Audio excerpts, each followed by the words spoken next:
Hey there, you fabulous folks. I hope your day has been absolutely awesome. We're back for another exciting episode of What If Naruto Was the Golden Devil. A big shout out to the amazing author behind this fanfiction and show them some love. You'll find their details in the description box below. If this what if scenario is getting your imagination going, drop a comment down below and share your thoughts. And don't forget to explore more mind-blowing what ifs on the channel. Alright, without further ado, let's jump right into this video. Man, what was a pain that was, Naruto grumbled as he walked along the path towards the occult club building. He had just gotten back from handing out flyers. According to Rias, he had to set up his own contracts to boost up his ranking. So far he has made several in the past 3 weeks since he became a devil. Some of them were pretty simple, like babysitting for couples' children while they went out for a date night, helping men out with construction, and even helping cooking meals for a housewife and her family while she took care of the housework. But there were others that were weird, like that one college student who wanted him to do several poses while shirtless for a few paintings she had been doing. Okay, so maybe that doesn't sound too bad, but she kept drooling and having a nosebleed whenever she looked at him, so it had taken her a bit longer to finish her work. Shaking his head, he continued walking, mentally tossing out the images in his head. Anyway, he did have to worry about his sister, since Mito had already made it home by the time he already started passing out flyers. Maybe one day she could enjoy her time after school with a friend, or maybe a club of her own, hopefully not as dangerous as his was though. As he passed one of the buildings to reach the woods, the sound of giggling was heard, perverted giggle. Narrowing his eyes a bit, he followed the sound and found 3 familiar boys peeking through the window, each giggling rather perversely, and were wiping away small trails of blood from their noses, while only 2 were looking, while the third was trying to move them to see. He didn't need to see what they were looking at, already knowing that this was the female kendo club's changing room. After the match he and Kiba had, a few of the girls would ask them to show them some pointers, so Naruto could recognize some of the voices that were coming from inside the room. Silently sneaking up on the 3, he stopped as soon as he was standing directly behind them. Raising a fist to his open hand, he began to crack his knuckles. The sounds were heard by the 3, now frozen, perverts. They slowly turned around in fear, which only grew as they saw Naruto's smiling face. This however was not what scared them, as a dark aura seemed to flow around him. So tell me, what's a good reason to not pound you 3 into the ground? Naruto had said this loud enough for the girl inside to hear. They quickly got changed and headed outside in time to see Naruto standing over perverted trio, who were lying on the ground with giant lumps on each of their heads. Seriously, it's almost every day with you 3. Shut up, like you can talk. You have a girlfriend, so you wouldn't understand. The one with glasses, Motohama, shouted as he pointed up at Naruto. Girlfriend? I don't have a girlfriend. Naruto replied. Don't lie. The nearly bald-headed one, Mitsuda, exclaimed. Everyone is talking about how you and Ria's Gremory are dating. I've even seen you walking with her while holding her bag. Naruto's eyebrow began to twitch. Just what does that have to do with it? Shaking his head, Naruto shook his head before speaking. Listen, I don't. You 3 be quiet. One of the kendo girls shouted as she and the others ran up to Naruto's side. Don't try to turn this on Naruto-kun, just because he isn't a pervert like you 3. Yeah. The other girls shouted as they started beating the 3 with their kendo sticks, making Naruto's sweat drop a little at the scene. At the side, the blonde turned around and started walking away, listening in on the screams of pain the trio was shouting from their punishment. It's times like this that I'm glad I was raised how I was. Naruto scratched the side of his head as he once again continued his way towards the old building. I hope I get some time to relax before I'm requested again. Oh, Naruto-senpai. Naruto turned around to see Kiba walking up to him. Are you going to the club room as well? The older blonde nodded his head. Yeah, I just finished handing out flyers for today, so I'm just going to relax a bit before someone summons me. I'm surprised you didn't just teleport back to the club, Kiba said. Well, it was a nice day, so I figured I'd just enjoy the walk, Naruto replied as he gave a shrug. Unlike most devils, while the daylight annoyed Naruto a little, it didn't bother him as much as the others. Ryu suspected it was thanks to Saber and the addition she had talked about. Somehow he didn't receive any of the weaknesses that devils had when it came to light. But they still needed to see things like crosses and other holy items had an effect on him. Besides, you're walking there too. True, but I just figured it'd be a waste since I was so close to it anyway. Kiba said with a smile. The 2 made their way towards the building and started to walk inside. They walked up the stairs and arrived at the door, but as Naruto reached for the doorknob and grabbed it, Kiba's symbol began to glow. Looks like someone is summoning me. I'll be back in a bit. Alright, see ya. With a nod in response, a seal appeared below Kiba and teleported him away. Naruto turned back to the door and opened it before going inside. I'm back. Oh, welcome back, Naruto-kun. The kendo greeted the blonde as she looked away from the chessboard that was on the table. I take it you finished handing out flyers. Yeah, it's a major pain in the ass. Naruto grunted as he started walking over to one of the couches. Hearing the sound of running water, the blonde devil turned his head to the direction of the shower. So I'm guessing Rias-chan is in the showers. That's right, she should be out in a little bit. Akeno brought a hand to her mouth as she grew a small smile. If you want to take a peek, I don't think she'll mind. Naruto looked back at her for a second before shrugging his shoulders. Nah, I'll just wait for her out here. As he sat down and rested against the couch's soft cushions, a whistling sound could heard throughout the room. It's interesting how much control you have. Akeno smiled before she walked away, making her way towards the steaming teapot. Tell me, Naruto-kun, do you go for the other team? Naruto's face went pale white at that, before turning to look at the buxom devil's back and shouting out, no way in hell. I like women. Alright, The and Akeno called back as she poured tea into several cups, picking up two and bringing them back to the table. Here you go. Thank you. Naruto took one of the cups from Akeno with a slow nod before taking a sip of the tea. This is pretty good. Where did you get it? I made it actually. Akeno said as she sat down next to him. Sometimes this is good for most requests I do. Really? Like what? The blonde looked at his classmate with a curious expression. He already knew that Ria's only worked with the more high-class jobs like removing curses or destroying monsters. Kiba's requests usually involved older working women who needed someone to talk and vent to or cook for them, and Kaneko's ranged from playing cards to posing in cosplay. But he never really found out what Akeno did for her requests. He wondered what she did. I mostly help my client relieve their stress using different methods. Drinking tea and listening to their troubles is one of them. Akeno explained with a smile. Relieving stress, huh? Naruto took another sip of his tea, thinking about what Akeno had said. Sounds kinda nice, helping people with their worries. Yes, it can be. A sly smile appeared on Akeno's face as she suddenly leaned closer to Naruto, pressing her very impressive bust into Naruto's arm, making the blonde grow a small blush. So tell me, Naruto-kun, do you have any stress you want me to help you with? That's enough of that. Saber called out as she ejected Naruto's body and appeared in front of Akeno's face. I won't allow you to go any further. Saber-san, how are you? Akeno asked, acting like nothing had happened. Would you like a snack? Don't try to change. The shoe was cut off by a growling sound. Saber's face gained a small red line as she stared at Akeno with a straight face. Yes please, after all, hunger is one of the biggest enemies to fight. Akeno let out a little giggle before standing up from the couch and making her way to get Saber something to eat. Naruto let out a soft sigh before looking at his little friend with an amused look. You can such a glutton sometimes, Saber. A small tick mark formed on red-faced Saber, and she quickly flew in front of Naruto's face. Even if you're my master, I refuse to ignore what you just said. Naruto only laughed as the tiny girl waved her hands in a cartoonish manner. Don't laugh, it's a good thing I stopped Akeno-san or else. Once again Saber was interrupted from continuing, but it wasn't by her stomach this time. Or else what? The two froze for a second before turning to see Rias looking at them while drying her hair with a towel. Hey there Rias-chan, done with your shower already? Naruto blinked a few times before smiling at the girl. No, you didn't miss anything. Akeno was just telling me about some of the requests she does. Giving Naruto a suspicious look as she walked towards the couch, but she walked right past it and made her way to the window. Rias lowered her towel from her hair and seemed to stare at the outside for a moment before slowly opening the window.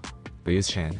Naruto watched with curiosity as the red hat turned from the window and made her way to the couches again, this time sitting in the seat across from him.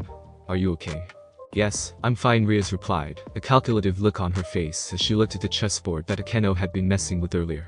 So Akeno set up a new puzzle while I was in the shower. Was that what she was doing? Naruto tilted his head as he looked down at the board and noticed some of its pieces were set up in various locations. You really like these things, huh? They can be entertaining at times. However, Rias reached out and moved a few pieces. Some of these problems are too easy with finding the solution. Checkmate. At that moment Akeno was walking back. Oh Bucho, you're back, and I see you finished the puzzle. She handed her king a cup of tea before she placed a small plate with a few strawberries in front of Saber. Here you go, Saber-san. Thank you, Akeno-san. Saber bowed her head in gratitude before floating down to the table and grabbing one of the strawberries, eating it in her usual pace. Naruto smiled down at Saber before looking back at Rias, who still had that look on her face, while she stared down at the tea in her hands. Akeno had moved over to her usual spot, standing behind Rias as she sat in her seat. Okay, Rias-chan, what's up? The red hat looked up from her drink at Naruto. Something is bothering you, what is it? Rias stared at Naruto for a few seconds before placing her teacup down. I've been doing a bit of research on that fallen angel we met a few weeks ago, Abazth. The image of the blue-haired man with his weapons of light flashed through Naruto's mind. From what I've gotten so far, he's actually high up in the rankings when it comes to fallen angels, not as high as one of the leaders but a powerful member. Yeah, I figured that when during our fight, Naruto said as he recalled the numerous weapons the man had been able to summon so easily. Thinking back on it now, he could remember seeing something off about the man's wings. Now that I think about it, his wings seemed a little weird, like they were layered. Rias nodded her head. That's because he was keeping his wings closed together. He actually had more than one set. As a fallen angel grows stronger and raises up through the ranks, they get a new set of wings added onto theirs. It's from this knowledge that I believe he is the one leading the fallen angel group that's in town. So you're saying that there's more of them here? Naruto questioned as he narrowed his eyes. Do you know what they're after? From what I found out from my familiar, they seem to be targeting a second year that goes to our school. Ryuz lifted one of her glowing pieces. His name is Issei. I'm sure you both are aware of who he is. Wait, Issei. As in one of the perverted trio, the brunette with the opie fetish. You are telling me that little pervert has somehow gained the attention of a fallen angel? Naruto asked as he recalled what happened less than 30 minutes ago, while Ryuz nodded her head. And you are sure about this? I am. In fact, I believe she is going to go after him today, most likely to make him drop his guard by asking him to be her boyfriend. Seriously? Naruto raised his eyebrow. This might sound rude, but who would actually go out with that little perverted of their own free will? His word made got a positive reaction from the devil girls, as Ryuz grew a small smile, and Akeno giggled into her hand. There must be more to it than that. I must agree with Naruto-sama, Saber spoke up as she finished her last strawberry. Is there any specific reason that they are after him? I have my suspicions as to why, however there is only one that would make the most sense in this situation. Fallen angels don't normally target humans unless it is for good reasons. Ryuz replied as she began to explain while crossing her arms under her chest. Angels are their usual target so they can try and corrupt them into becoming fallen angels themselves, and they only go after devils to kill them. That explains why Abazith would go out of his way when he said that he had picked up the presence of devil nearby, Naruto said as he recalled more of the fight, how the fallen angel had tried that sneak attack as he was leaving. So why do you think they're after him? I suspect the reason Issei is their target is because of the strong possibility that he could be carrying a sacred gear inside him. Ryuz answered, they most likely want to kill him because they believe he will become a threat. Sacred gears, Saber crossed her own arms as she closed her eyes and thought, if I recall correctly, almost all the humans that acquire sacred gear have no knowledge of such things being inside them in the first place. That doesn't really make much sense. I mean, why attack someone for a possible threat that may never happen? Naruto pointed out with a confused look. Sometimes fear can get to people, make them afraid of what could be instead of what is. Akeno said from her spot, her gaze went down to look at Ryuz. Who knows, as Hidu-san will stay ignorant to his power forever, and someone might want to take advantage of his sacred gear later on. Naruto looked back and forth between the two before letting out a sigh. You're thinking of turning Issei into a devil, aren't you, Ryuz-chan? He asked, to which Ryuz hesitantly nodded her head. Well, I can't really say you can't, after all, I'm not a member of your peerage. I know Issei may be an odd choice, and will no doubt cause a bit of issues later on because of his perverted tendencies, but he'll be a very valuable member of my peerage. Having a sacred gear user would be very beneficial to my plans and to my future battles. Ryuz stated, leaning back into the Victorian couch. The leader of the fallen angels, the Governor Azazel, has a strange obsession with sacred gears, and has been collecting users to be a part of his faction. So since this fallen angel seems to targeting Issei to eliminate him, it must be a likely scenario that she has something else planned in the future. So in short terms, get rid of potential sacred gear user before having to fight him or her in the future. Naruto had an annoyed look on his face as he scratched the back of his head. Man, these guys are afraid of human potential that much. Well, they have good reason. Ryuz said with amusement in her voice, after all, you certainly were high in potential for a human. Having both Saber and her power, as well as your skills at hand-to-hand combat. Yeah, I guess you're right about that. Naruto looked away from the smiling girl, and noticed a certain white-haired girl wasn't in the room yet. So where's Kaneko-chan? I would have figured she'd be here eating her snacks by now. I have her monitoring Issei and the fallen angel, that way I can predict the possible day she's planning on go through with her plan. That makes sense. Naruto noticed the seal on his arm started glowing, meaning someone was summoning him. Well, I suppose that's my cue. The blonde stood up with a stretch. I just hope it's not a weirdo again. It couldn't have been that bad, Naruto-kun. Ryuz said before she noticed a disgusted look on his face. Saber was no different as she shook her head as if to get rid of her thoughts. One guy wanted me to turn all the girls he created on his computer into real-life people, so he could have his own personal harem. Another was a muscular man wearing a dress that wanted me to turn him into a woman. Naruto grunted before crossing his arms. Are you sure there isn't any other way for me to quickly raise my class? Like I told you before, unless you were born a pure-blood high-class devil blood like I was or have the blood inside you from a very powerful ancestor, there are only 3 real ways to raise your class.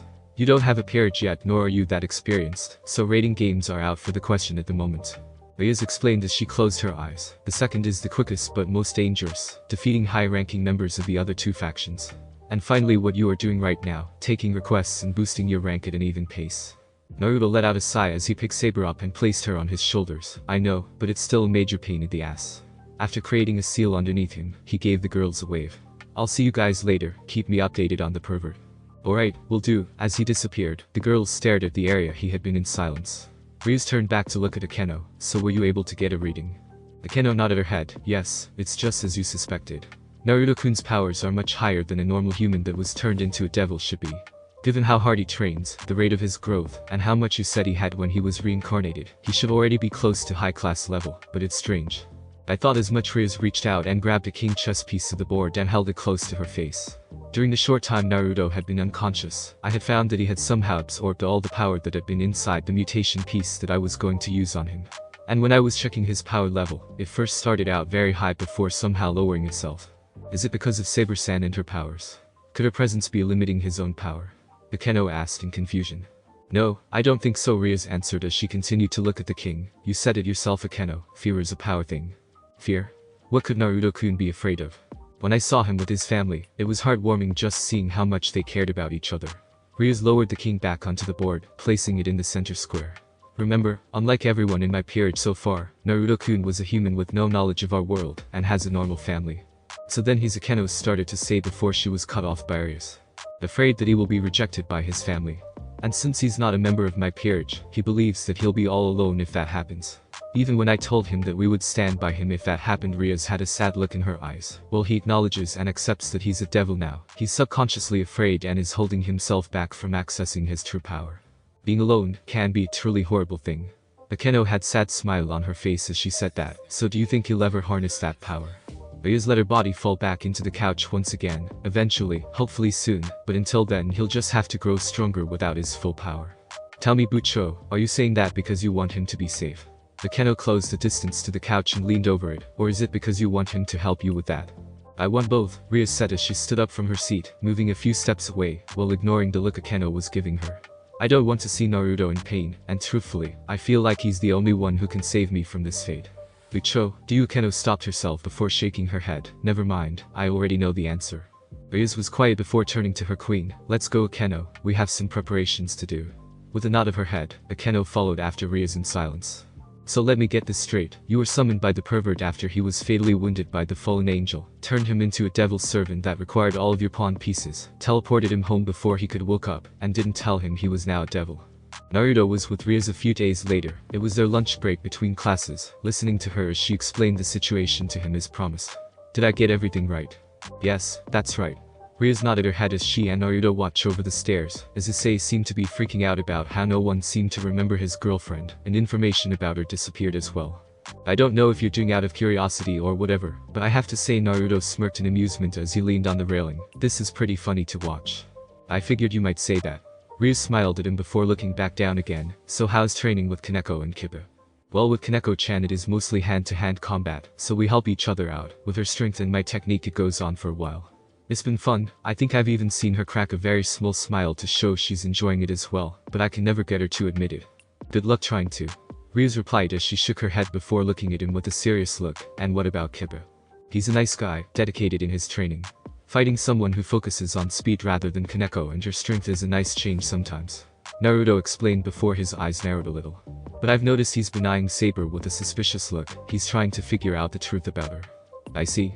Ryuz nodded her head. She figured Kibba would be more cautious about Saber and her power over light, especially since she can give huge amounts of it to her wielder at any time.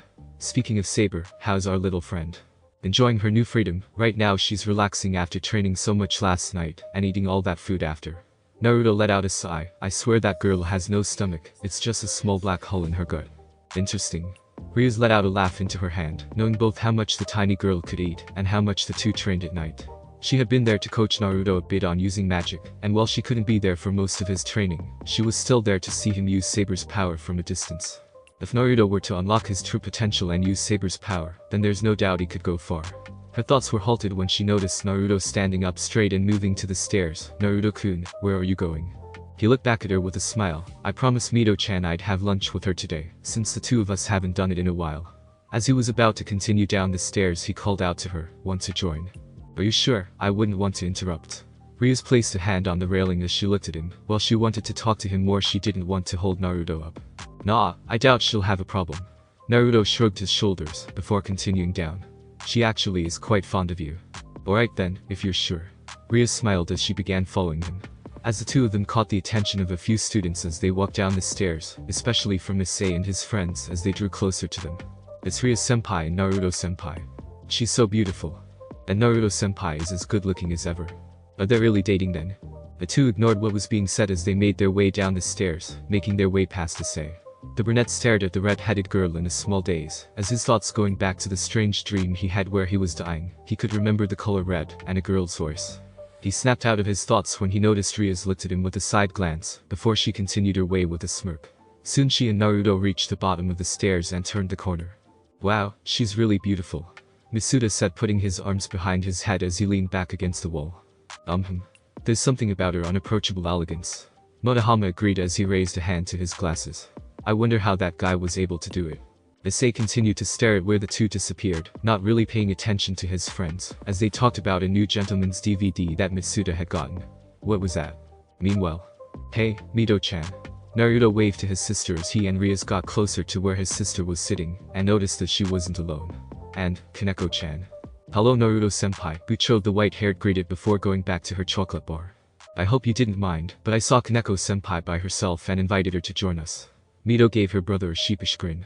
Naruto simply smiled and patted her on the head, much to her annoyance. It's no trouble, Rias is gonna join us too. So the more the merrier. Stop Oni-chan, Mito whined as she pushed Naruto's hand away. You know I don't like that. It's embarrassing. Gomen. But I can't help it, Mito-chan, the blonde smiled down at his sister. It's part of my job as a big brother. The siblings stopped when they heard the sound of Rias laughing and turned to look at her. Sorry, it's just you remind me of me and my brother. You have a brother too, Rias-senpai. Mito questioned as she looked at Rias. Is he older than you? Yes, his name is Surzichus. The two of us have always been close when I was growing up.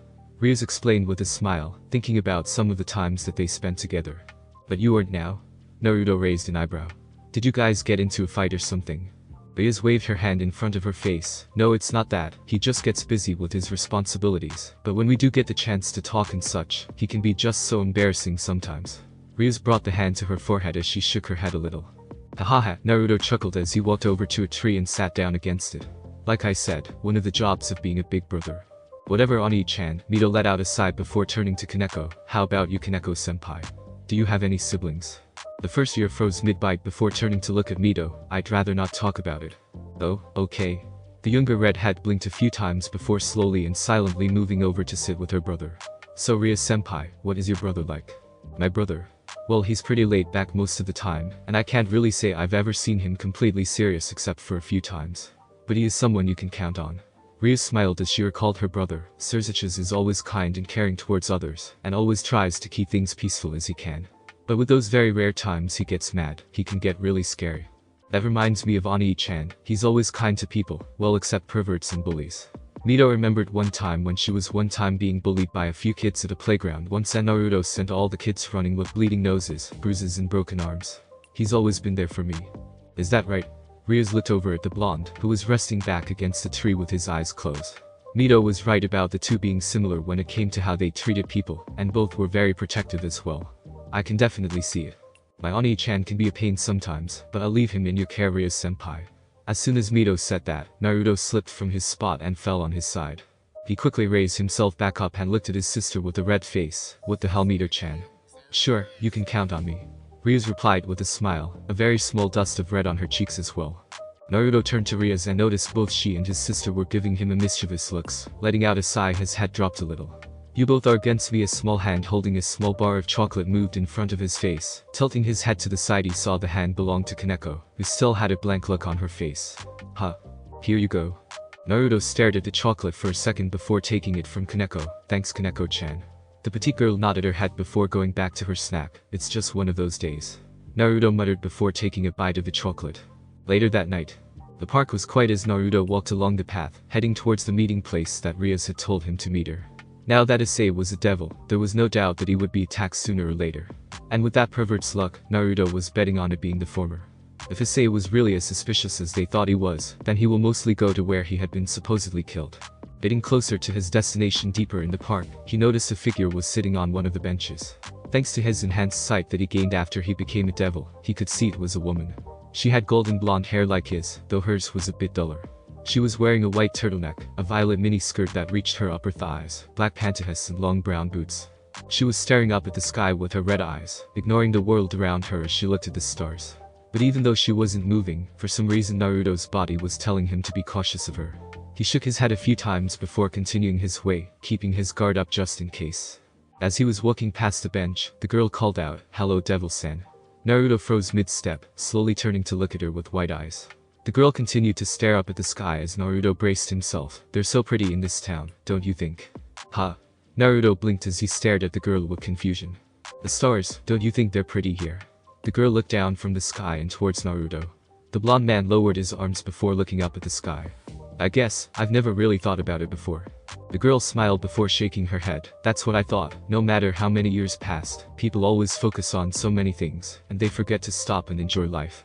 It's very sad to see." Maybe, Naruto said, catching the girl's attention, "but when we forget to the things that matter and stop, it makes it harder to accomplish our goals. After all, everyone has a reason for what they do." "And what about you?" she asked. "Do you have a reason?" Of course, Naruto held a fist up in front of him. "If I stop now, then I can't protect the people I care about." She was silent for a moment before hopping off the bench and walking up to him, stopping just a few inches away as she leaned closer to him, studying him. You're different from the other one." "Other one?" Naruto was confused as he studied the girl's face. She was pretty cute. "Who are you talking about?" "It doesn't matter." The red-eyed girl replied as she took a hop back and brought her arms behind her back. "But I will say this, if you want to grow stronger, you have to get rid of your fear." "Wah. I'll see you another time, Devil-san. After all, you've started to pique my interest." The girl said as she began to turn around, but Naruto called out to her, curious on what she meant. "Wait, what did why?" Naruto was cut off as she pointed further down the path. "You better hurry, or else that fallen angel will kill that boy," she said before continuing her way down the path. Ryuz was going to be there with Akeno and the others, so he already knew that he didn't need to be there right away. "Hold on," Naruto called out, but the girl didn't stop walking, even as she turned her head to show she was listening. "Who are you?" It's much more polite to introduce yourself first before asking someone else for theirs. Naruto stared at the girl for a few seconds before nodding his head. "I'm Naruto Uzumaki." The girl nodded her head with a smile. "My name is Arcueid Burnisted." She turned her head to look at Naruto. A red-purple portal appears next to her. "Until we meet again, Uzumaki-san. Later." With a small wave, she walked into the portal and grew a small smile as it closed behind her. This descendant is definitely a fascinating one. Naruto watched with a raised eyebrow. "Arcueid. Amazing. To actually see a true ancestor in this day and age." Saber commented as she appeared next to Naruto, staring at where the girl had disappeared. "True ancestor? What's that, Saber?" Naruto asked as he looked at his flying companion. It's a bit hard to explain. I guess you can say they're powerful vampires." That was a vampire, Naruto interrupted, but was hit on the head by Saber. "Ow. Saber, that hurt." "Then don't interrupt me." Saber shouted at him before crossing her arms. "As I was saying before I was interrupted." Naruto had a sheepish smile at that. "Yes, that woman's a vampire, a very powerful one, but I didn't think I would ever see a true ancestor in this day and age." "Ha, do you mean?" Naruto asked. No more words are needed to explain. Saber looked at where Arcueid was standing. She is the last one of her kind. She's the last one. The blonde devil looked down at the ground, but before he could think any more, he saw a small glint of light flash deeper in the forest. "Come on, Saber, we have to meet the others." "Hi, Naruto-sama." A few minutes later. "I had no idea that this city was under the control of the Gremory family," a middle-aged man said as he dusted of his fedora. He had short black hair and dark blue eyes. His was wearing a pale violet trench coat over a white dress shirt with a matching ascot, black pants and shoes, and a black fedora. "Is that boy a member of your peerage?" "Yes, so if you harm him then I will show no mercy to you," Ryuz replied with Kaneko and Akeno standing next to her. "And I'm surprised. I would have thought that your friend would have already told you." "A Bozith, I believe." "A Bozith." So he knew, that man doesn't really like to share information. The man muttered to himself before straightening himself. "I'll apologize for today. But a little warning, you let your slaves out of your sight if you want them to live longer. Someone like me might just kill him. I thank you for the warning. In exchange, let me warn you to remember that if you tried this again and attack someone from the House of Gremory." The cold smile appeared on her face as she stared at the man. "I will eradicate you without hesitation or mercy." "Haha, I see. Then I return those words back to you." The man extended his wings outward before shooting off into the sky. "My name is Donosik. Pray that we never meet again." A strange pressure suddenly hit the fallen angel, making him turn his head to see Naruto and Saber standing on one of the trees, staring up at him with blank faces. "You better remember this as well." Naruto suddenly grew a grin as he looked up at the man. "Sorry, but if you're trying to scare me, then I have to say that you're truly pathetic." "Oh really? Are you a member of her peerage as well?" Donosik asked. A light spear appeared in his hand. Akeno was about to ready her lightning when Rias raised a hand in front of her. This was Naruto's fight. No, just an independent devil. Naruto's grin grew a little bigger. This was the perfect chance to see how well his control has gotten. Saber, let me try this on my own.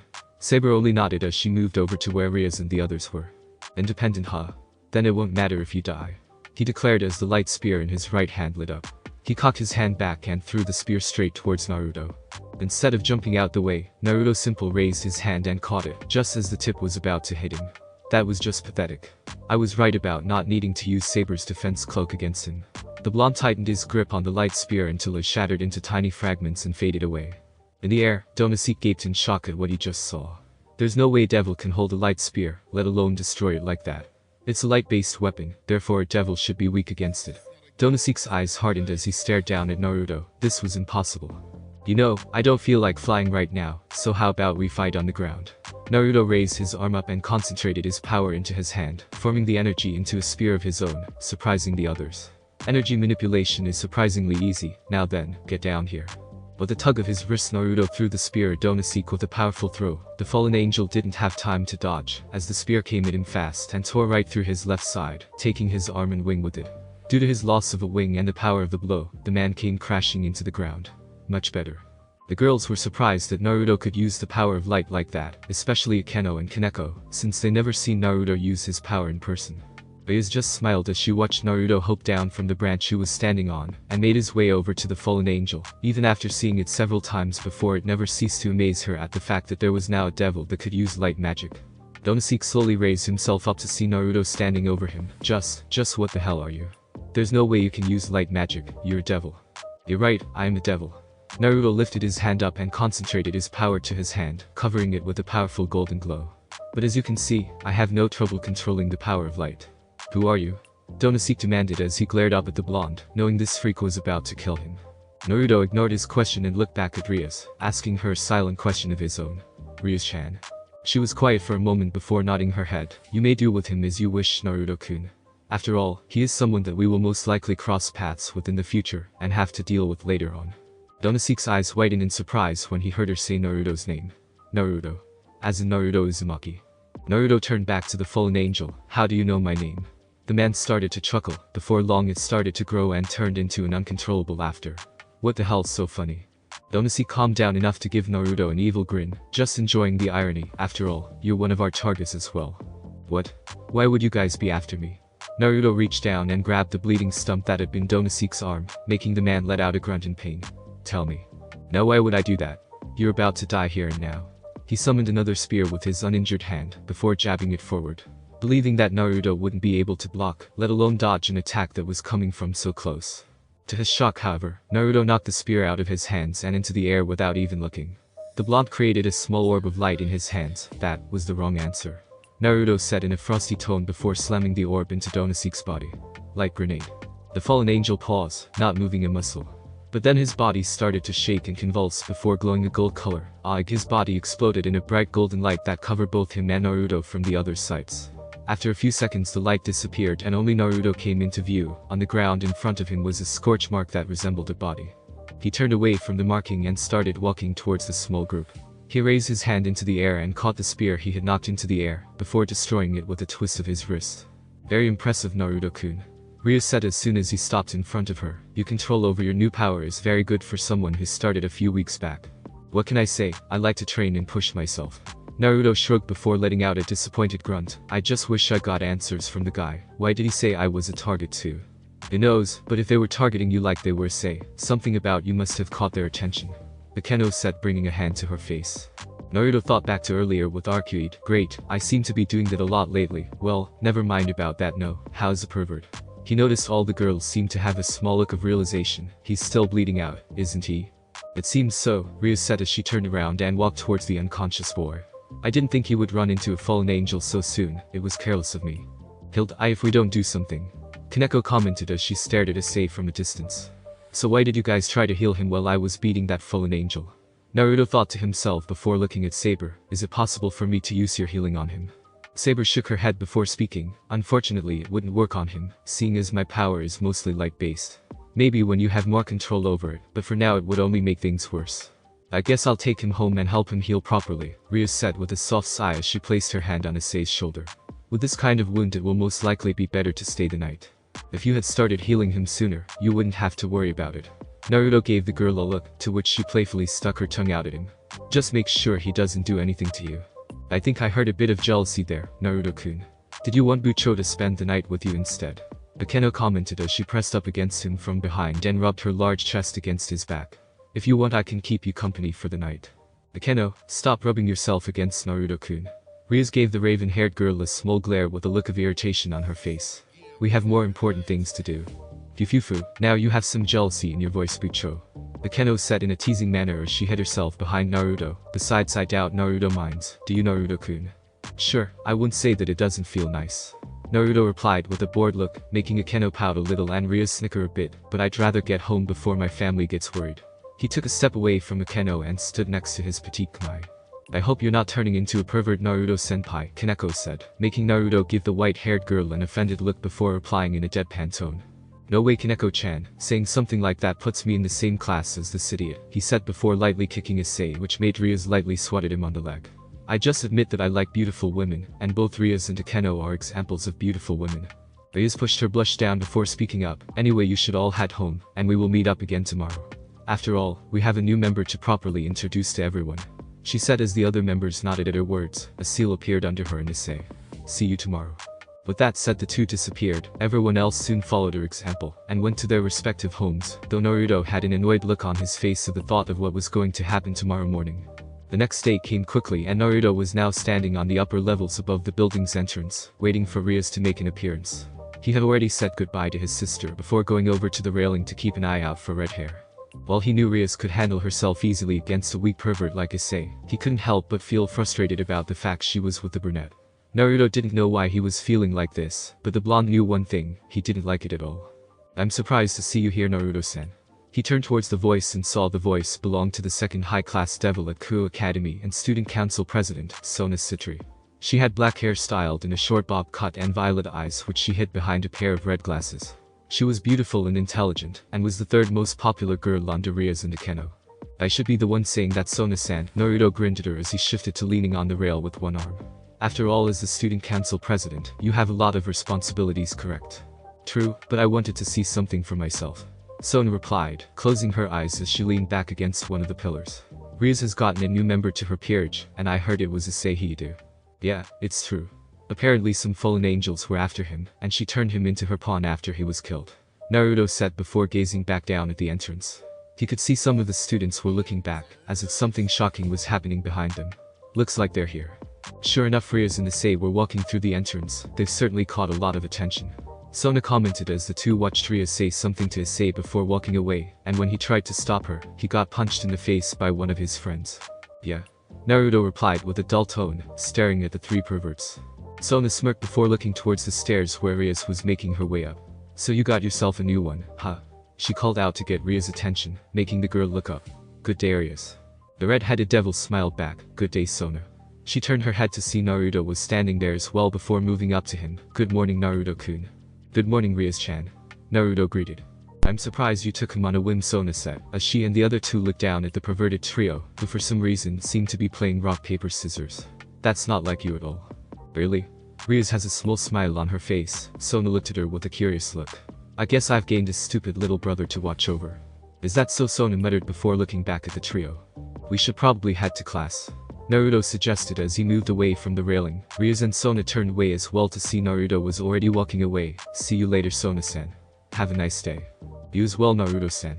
Sona replied before turning to Rias. I have some duties I need to finish up. I just wanted to see what your new pawn looked like. Hi, I understand. Rias nodded to her fellow devil. She started making her way to the student council room, before coming to a stop after a few steps. You may want to talk to Naruto-san, she said without looking back, knowing Rias was sending her a confused look. Not that it's my business. But he was up here for at least 10 to 15 minutes, waiting for you to show up and make sure you were okay. He was? Rias blinked and looked to where Naruto had been standing, but why would he do that? I was perfectly fine. My guess is that he was worried that Issei Hidu might have tried something. Sona lifted her hand to her face and pushed her glasses up. Well, the three of us all know that you could handle yourself just fine. I do believe it's something to consider. Goodbye, Rias. Ryuz was silent for a minute or so, thinking about what her friend rival had said. A small smile came to her face as she closed her eyes. For some reason the thought of Naruto being worried about her made her happy. Shaking her head a few times, the female devil made her way towards the classroom. She soon made her way into the classroom, and saw Naruto was sitting at his desk, leaning on his palm while staring out the window with a blank expression. "Thank you." He turned his head to see Ryuz, standing right next to her desk, looking down at him with a smile. "For worrying about me." "It's no big deal." Naruto looked away with a small blush. "I know you can handle yourself, but I was annoyed and concerned." "Really? About what?" Ryuz asked as she leaned a little closer. Naruto's blush grew a little more, "Because you were spending the night with someone as perverted as Issei. It just bothered me for some reason." "I see," she replied as she brushed her hair behind her ear. "So does that mean you want me to spend the night with you next time?" "What?" Naruto snapped his head back to look at her, and saw she had an amused grin on her face. "Don't joke about things like that." "Who says I'm joking? Remember Naruto-kun, anyone can just see me." Ryuz reached out and grabbed Naruto's hand, holding it tightly. "But I'm still the one who decides who is allowed to touch me." Ryuz-chan, Naruto muttered as he stared into her eyes. This was one of the things about her that attracted him to her. The first was her beautiful red hair, and the second was her blue-green eyes, which were full of so many different and powerful emotions. "What are you?" You're both so romantic in the morning," Akeno said from right behind them. Ryuz and Naruto pulled their hands apart in surprise, and turned to see a smiling Akeno looking at both of them with a smile. "You both can't be so jumpy." "Because you keep sneaking up on us," Ryuz replied while pointing at the ponytailed girl. "I don't even know how you're able to get past my senses," Naruto muttered as he looked up at Akeno with a suspicious side glance. "Come now, Naruto-kun, every woman has her secrets." Akeno laughed in her hand. "Besides, class is about to start soon, and we're going to have a new student join us." "A new student?" Naruto had a curious look. He didn't remember the teacher saying anything about a new student. Ryuz was the one to answer next. "That's right, I was told we were getting someone today. She's a transfer student." "She?" Naruto repeated. At that moment the teacher walked in. "Alright everyone, get into your seats." After a few seconds everyone was seats. "As some of you know, we are getting a new student today. Please be polite and make her feel welcome at Kuoh Academy." "Hi." Mrs. Amiya nodded her head with a smile before turning towards the door. "You can come in now." The door slowly opened and a girl walked into the class. "So why don't you introduce yourself?" "Yes ma'am," the girl replied before she started to write her name on the board. Ryuz studied the girl with a calculative stare. There was no doubt that this girl was. She turned her head and saw Naruto staring at the girl with a shocked expression. "Naruto-kun." When the girl finished writing her name, she turned to the class with a smile. "Hello everyone. My name is Arcuit Brunistad. I hope we all get along." Thanks for listening. I do hope you enjoyed. If you want the next part of this video, like, subscribe and comment down below, and turn on the bell notification. And also check out other videos that I have created and enjoy. See you in the next video. Peace.